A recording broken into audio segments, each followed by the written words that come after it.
When I first considered trying to hunt with pack goats, I thought it was going to be a simple matter of finding a couple of goats, training them up, and putting some pack saddles on them and hitting the hills. After a disastrous first trip, I realized I was going to need to become a crazy goat guy who spent a silly amount of time, energy, and money keeping the goats fed, in shape, and entrained. Owning goats is an all-in, year-round deal if you want to hunt with them. Pack goats need daily love and attention. They are bottle fed to ensure a tight bond, and they have to have that bond to want to work their guts out for you and follow you anywhere. They have to live where you live so you can lay hands on them every day. As I get my goats loaded for their morning run in the hills above Boise, I'm reminded how different all their personalities are. This is Eli. He has really nice breeding, but he's kind of scared and always has to be handled with patience and love. It's just how he is. He eventually submits. But funny thing is, he's my pasture alpha, and yet the smallest goat. I guess he has small man's disease. But he's really sweet once you get your hands on him and he trusts you.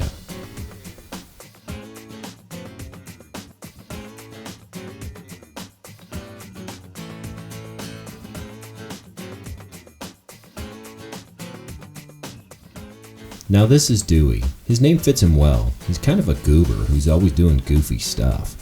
He's always one of the most playful boys, and he's only 3, and I'm still packing him very lightly, as pack goats can't truly carry much weight until they're around 4 years old. And this is Chester. Now Chester is just special. He's my string leader. He's gentle, wise, he has something extra about him. He does things I didn't know were possible with packs on. Conditioning is everything with a pack goat. Without it, they'll be very slow, need lots of breaks, and not be able to carry much weight. With conditioning, they will blow you away how tough they are. I do a 3-mile run with them every week, year-round. So you're probably wondering, what's the catch? Well, the catch is, you have to start with babies if you want a good string. So don't forget, that means you will have to wait for at least 4 years to put weight on them. All 4 of those years, you'll need to be training and teaching them how to be a mountain goat instead of a pasture goat. If you're going to the hills, they gotta go with you. Pack goats have to have exceptional breeding to carry weight, and getting them from an actual pack goat breeder is critical. I could fill up a truck with $100 goats right now from Craigslist, and I'd get a pile of wiener goats, and I'd be lucky to get one good packer out of the lot. The pack goat breeders have bred the mountain goat back into the dairy and meat breeds, and that's what you need. A leggy, athletic, semi-wide goat with proper conformation, and a goat that has been bred to love to work. Now after spring bear hunting, it's time for summer pack trips and amazing places with my wife and boys and family. Last year we logged over 350 trail miles with our string.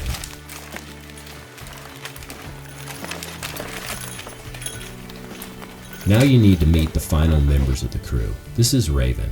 She's my breeder and my milker. She gives us about 1 gallon of milk a day at home and in the backcountry. She's cute and keeps the string together, and if anyone falls behind, she will give you the business. Now last but not least is Duke and Mooch. Both are very sweet and inseparable. Duke has a ton of heart and is a gentle alpha with a cool set of horns. And Mooch is a go-along, come-along follower who is always pulling up the rear. But every string needs that goat that's willing to follow. Oh, and I almost forgot, if your pasture is visible from your home like ours, they make for some great goat TV. Those big boys love to play.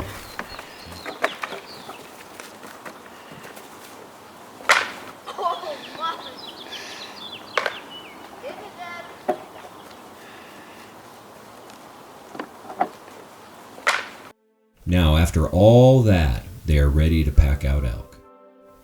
This is where they will be pushed the hardest with the most weight off trail and in the deadfall, which is an impossible task for a couch potato wiener goat. We packed in on this trip 5.5 miles. We had never been there before. We saw some rain in the forecast, but we had no idea what Ma Nature had in store for us. This is a new problem.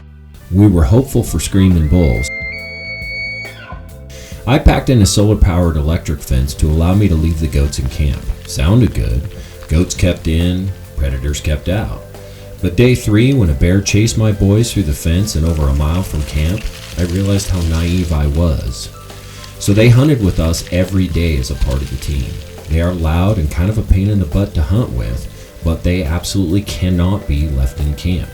As a goat packer, you have to hunt with your goats. My partners on this hunt were my good buddies Ivan Enixon and Willie Beebe. Day one found us packing in, with the boys carrying 250 pounds of comfort and good eats. At about the 4-mile point, we heard a bull scream, so we juked off the trail, tied up the goats, and called him into 30.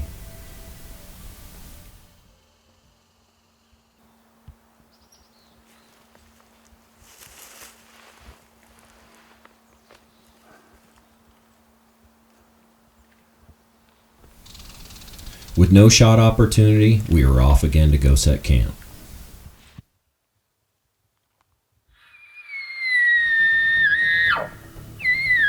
We got a chance to work a few good bulls that evening and the next day. But on day 2, what started off as a drizzle turned into a downpour, and that downpour didn't turn off for 2 solid days. It was miserable for us and the goats, and without those tarps we packed in, we would have had to go home. We got crushed.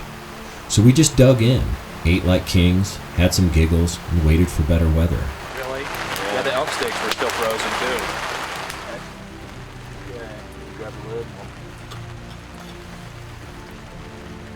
Something to know about the goats is that they hate water. It's their kryptonite.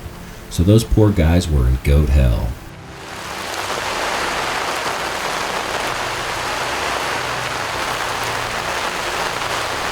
Finally, the weather cleared and we were able to hunt. Little did we know Ma Nature wasn't done with us yet, and was going to kick us in the gut again soon.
Now Chester is my strongest goat, and he can carry 65 to 70 pounds. Now that means I can put 32.5 pounds per side.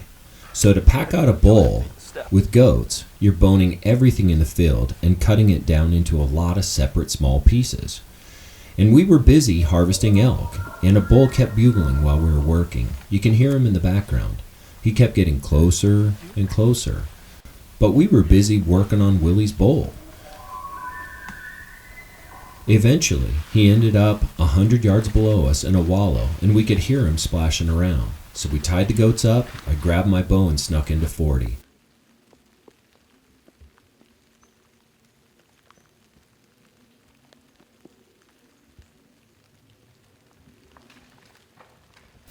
But with a wind swirl and a nose full of human scent, the bull was out of there, and we were back to the business of packing out meat.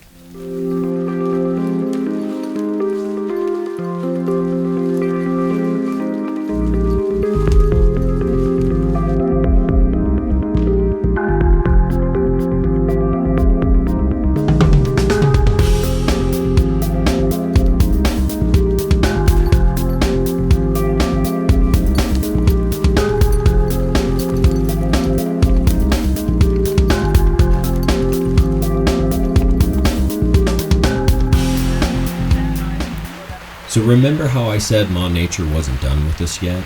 Well, she wasn't. She kicked us in the teeth for one more solid day. Wow!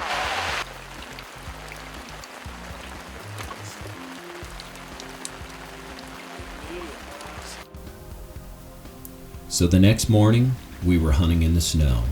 After working in on a new area, we heard a bull from distance. We moved in and ended up having him surprise us when he screamed at about 70 yards away, and he was coming in hard. So we didn't have time to do anything but knock an arrow, send the caller back, and the goats were all standing right around behind me. In fact, if you listen closely, you'll hear them chewing and walking around on deadfall right behind us.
I'm like, okay, did he go chuckle?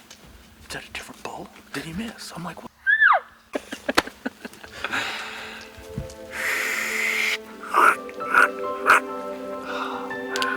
That is pretty great.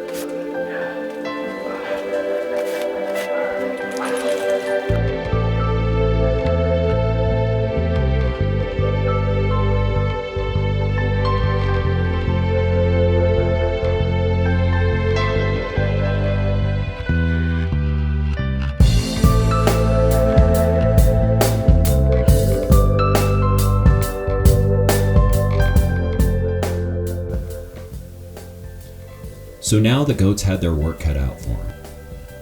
We had 3 trips out over 3 days while we tried to kill Ivan's bull.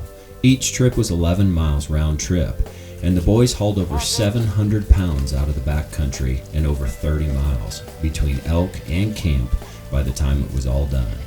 When we got back with everything, all we could do was think about going back in there again next year with even a stronger crew and more knowledge. Man, I can't wait for September.